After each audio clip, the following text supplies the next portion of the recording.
台湾伫巴黎奥运摕到2块金牌、5块铜牌的好成绩，跨党派立委早起开公听会，针对基层教练的聘任各制度来提出建议。50多位教练到立法院参加公听会，针对专任的运动教练永续发展提出建议。协会表示，有真侪运动教练拢感觉工课无受到尊重，压力真大。每个学期要经过绩效的评量，每3年还要经过1次的绩效的这个总检视，才有可能这个继续续聘。专任的运动教练带体育班，若是无拼出成绩，通常拢袂继续互人聘任。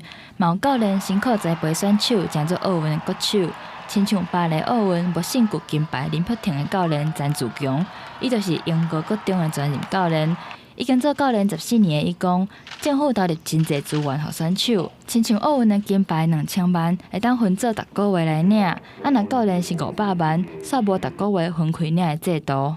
20几岁的选手领到12万5，他大概领50年的话，他可以领到7000多万。他对他人生是非常有保障。那对于我的教练，我可能就没有了。比如说，我是一个卖房子的人，我卖了一个地保，我就拿地保的佣金；但我今天卖了一个地保，我拿到汉堡的价值。有一点不太舒服了哈。林柏廷嘛替教练发声，希望伊未来当到学校去练习，薪水的保障会当更加完善。好不容易带出这样的成绩，但是却跟一般的带的基层的教练是一样的待遇跟保障的话，那其实这样会让人家蛮没有信心，想要继续待在这个，就是想要往上发展了。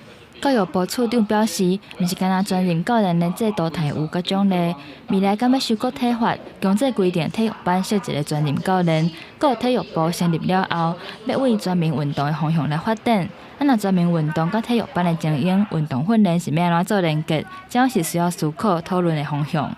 记者台北报道。